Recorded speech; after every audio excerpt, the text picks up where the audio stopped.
Hey, love, if you're a woman in your 30s and you're still holding a vision of a peaceful, purposeful, and abundant life, this video is for you. In today's video, I want to talk about the real reason why you're feeling stuck and how to build a dream life that feels good to live.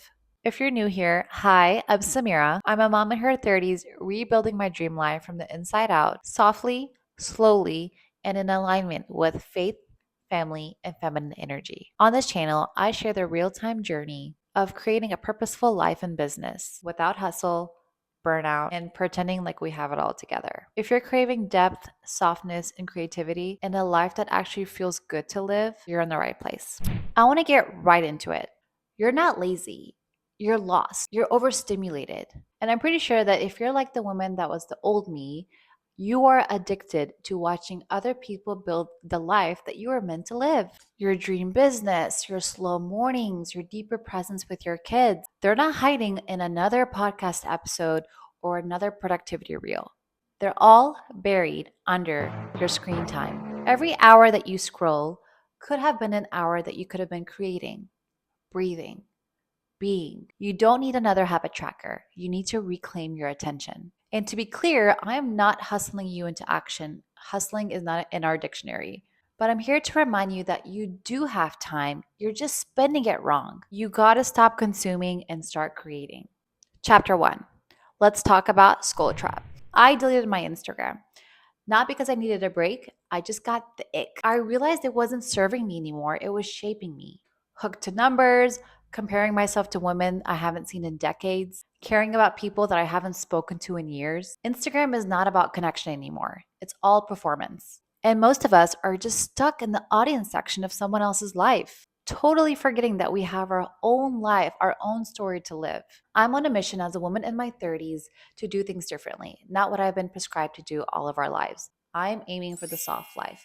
And a soft life really embodies feminine energy, which means resting a lot, taking your time, not forcing outcomes. So I preach about it a lot in this channel, but I want to give full discretion as I preach about the soft life that does not entail laying on your couch doom scrolling for 3 hours straight, simply consuming other people's joy instead of living your own life. Soft does not mean passive, and rest does not mean distraction. Don't get it twisted.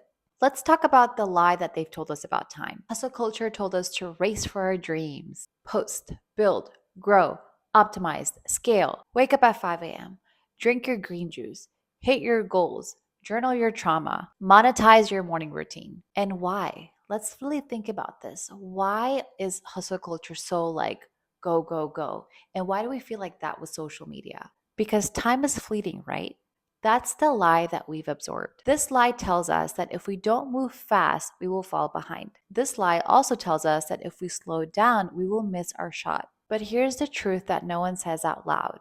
You're not running out of time, you're just wasting it. You're giving your most fertile, powerful, creative years to watching strangers live their lives, over consuming information that you will never apply, researching it instead of starting, and scrolling instead of showing up. And the irony of all of this, the faster the world gets, the lesser time we actually feel that we have. Because speed doesn't equal freedom, presence does. The woman I am becoming and embodying is glowing, building, and peace. They're not hustling, they're managing their energy. They're owning their time. They've made their lives slower on purpose, not because they don't have goals, but because they're doing the work that actually matters. So if you've been caught in the guilt of not doing enough, or if hustle feels like the only way to catch up, take a deep breath and hear this. You have time. You're just spending it wrong. And you can choose today to spend it on time that brings you peace. Spend it on times that move you towards your dream. Spend it on building a life that looks just as good as it feels. Let's talk about nostalgia and how we used to save our time. My target audience is women in their 30s, and I want to take you back for a second. Remember when you got that new CD and would listen to it on repeat over and over again? Sitting on the school bus with your big CD player, playing your music over and over again, despite the little scratches in some tracks, or even downloading songs on LimeWire, waiting 10 minutes on one file, feeling so excited to jam to this new song over and over again. Or even let's talk about the start of social media. There would be one viral video that my cousins and I would spend weeks or months laughing about. It was just one video. Because back then, content wasn't disposable, it was special. You savored it. Now we scroll past things that would have made our week back in 2005. We save content that we will never revisit. We laugh and then swipe, consume and then we forget. We've lost the art of savoring. And with it, we've lost presence, depth, joy. If you want those feelings back, which I know I did, it's time to slow down. And that starts by stopping the scroll. I do consider myself very fortunate to have lived a life before social media, especially in my 20s or even in my teenage years. I love catching up with my cousins and reminiscing on the good times that we had in terms of just like packing our digital camera and dressing up and taking pictures and just looking at the digital camera photos over and over again and looking and being excited to develop them. I remember going to places and not spending the car rides or the bus rides, uh, going through social media. We were present, we were talking to each other, or even slumber parties, like with my cousins or friends. We would stay up late talking about random topics and not busy or distracted by our phone. Those moments brought joy. We weren't distracted. We weren't consumed by unnecessary information. It's really getting out of hand, and I'm really concerned about the youth these days. And I also want to bring attention to the women in their 30s that, like, that time was a time where we could keep our focus, our attention was at bay. And we are now living the stressful time of trying to catch up, juggling motherhood and work and just, every other responsibility that, a lot of women in the 30s have today. And on top of that, if you're ambitious, you just feel like you can never get to it despite how much, to-do list that you're checking off. So I want to just really pinpoint that we need to bring back control of our time. And doom scrolling has got to stop. And I'm going to hit you with this one. This is really important. And this is something I had to remind myself too. What are you modeling? If you have kids, they are watching. We worry about raising iPad babies, but how are we modeling that presence? And if you're not a mom yet, this is the perfect time to break that habit that you won't have to pass on to your kids later in life. Because children just don't inherit genetics, they inherit your coping mechanisms. If you want your child to be attentive to what you say, you have to be even attentive to their blabbering, even if you don't understand what they're saying. If you want them to sit through a movie, you need to stop killing your attention span with 7-second videos. The amount of parents I hear today about how their kids are having difficulty paying attention in school is pretty alarming. And honestly, we are part of that problem. We are modeling that behavior. Now let's talk about your mind. Who do you belong to? Are your thoughts even yours anymore? I had a friend who has never been entrepreneurial, has never shown interest in business or any like business topics, suddenly wanted to open a dessert shop. Not because she felt called to it, but simply because she was like, I'm bored with my time. And she saw someone do it on social media. So she's like, let me do it too. And this is just one example of the dangers of passive consumption. A lot of my friends or women that I don't know what they want anymore. They don't know what feels aligned. They don't know what makes them happy. They're so fixated on what other people are doing that maybe in their head they think, okay, since they're doing that, I should do it too. I'm very guilty of this too. I had attempted to do the influencer thing and I was chasing that influencer lifestyle not long ago. And while I was doing the influencer thing, I wanted to, make lifestyle videos and show my life as a mom working from home, da da da. And I was so set on buying a Smeg kettle. No special features of that kettle, crazy price tag for no reason. It just looked cute on Instagram. That's it. Here's the thing, I already had a tea kettle, and someone had even given me a tea kettle as a housewarming gift. I didn't need one, but because of me just chasing that influencer lifestyle, it seemed like every influencer had a Smeg kettle. I too was so set on purchasing this expensive product just because to keep up with this image. And now it feels like everyone's repeating the same scripts. Nothing feels original anymore. Even I've attempted to recreate that becoming her videos or becoming that girl type of content. But the truth is that's not me. That's not I've kind of feel like I've outgrown that.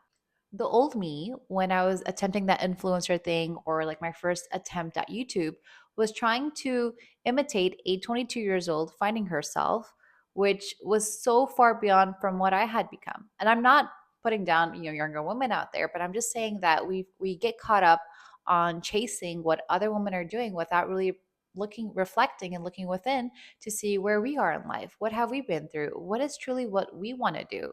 I honestly feel like we're losing our own voices, our authenticity. I can't say this word, authenticity.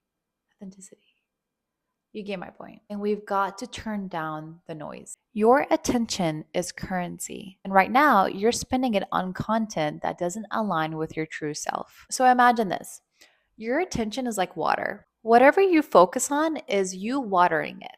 And if you're pouring your attention into negativity, comparison, chaos, that's exactly what you're growing. Doom scrolling is not harmless. It actually changes your brain. Every time you scroll short form content like reels, shorts, or TikTok videos, your brain gets hit with dopamine, that feel good chemical. But the problem is, it's too much, it's too fast, and it's too often. It's like your brain is on a sugar rush all day long. Dopamine overload crashes your motivation, your focus, and your mood. Over time, that constant stimulation numbs your natural joy. You can't enjoy boring things anymore, like reading, cooking, playing with your kids, even sitting still. Your attention span shrinks, nervous system stays on high alert, you become anxious, more distracted, and just mentally exhausted. And physically, it shows up as fatigue even though you've rested, headaches from stimulation, disrupted sleep from the blue light and the late night scrolling, a lack of energy and drive, like everything just feels hard. This is what people mean by brain rot. Not dramatic, it's real. But here's the best part: you can heal it. By stopping the scroll, even for just a few days, your brain starts to reset. Dopamine levels balance, focus returns, joy in the simple things comes back. I'm not asking you to be perfect, but you do need to stop feeding that cycle. Your brain is begging for more peace, not input. I've subscribed to one of Sahil Bloom's newsletters, and I read something to one of them that absolutely shook me, and it's so true. Someone had asked, would you trade places with Warren Buffett, a billionaire? Crazy successful. Everyone said no. When I thought about it, I was like, hell no. Not because of the money, but because he's in his 90s. You would not trade your youth for all of the money in the world. So why are you trading things for time that doesn't matter? That little comparison about how I wouldn't trade my life with Warren Buffett really changed me. Realized I was acting like I had unlimited days to scroll, but I don't. You don't. And as dramatic as this sounds, every hour I give to my phone is an hour I would never get back with like my son or with my family. My son is 3 years old right now, and since he was born, I've been making monthly videos highlighting his growth, little snippets of his cute moments. And when I look back, I am shook with how fast he has grown and has changed in just a short amount of time. Thankfully, and I'm so grateful I did this, that I deleted my Instagram before he was 1 year old. I was present in those moments. Every hour I've wasted on my phone could have been an hour I could have used to move my body. It's an hour I could have taken my time to create a nourishing meal. It's an hour that I could have used to reflect and understand, how am I feeling? Why did this person say this? Why do I feel triggered, and journal instead? That's an hour I could have used to sleep. We don't really realize that the amount of times that we hold our phone and we doom scroll before bed. We doom scroll as soon as we wake up. We doom scroll in between work hours. How much this is making us more tired. Our minds were not designed to receive that amount of information in a short amount of time. These little decisions add up. And I want to inspire you to get your power back, because I have, and I am thriving so far. Here are some things that I did that you could do too. I stopped checking my phone first thing in the morning. I put my phone on airplane mode. I don't check it. As soon as I wake up, I make sure that I drink my water, I move my body, I cuddle with my son, I spend time with my husband, I go outside, I get some sun in my eyes. I do not touch my phone and do not allow anything from my screen to hit my eyes any hour or two before I wake up, hour or two after I wake up. Number two, I don't have Instagram, but I have TikTok, and I don't take it as seriously. Like, I don't have a profile. I'm not really showing my life. I'm just consuming on that. But I've trained the algorithm of TikTok to only give me videos that teach me something. So anything that's unrelated to anything I'm not interested in, I immediately hold the video. A little pop up comes up that says not interested. And I've done this so much that I hardly get any videos that are not related to what I want. And number three, unless you use it for business reasons, just delete your Instagram.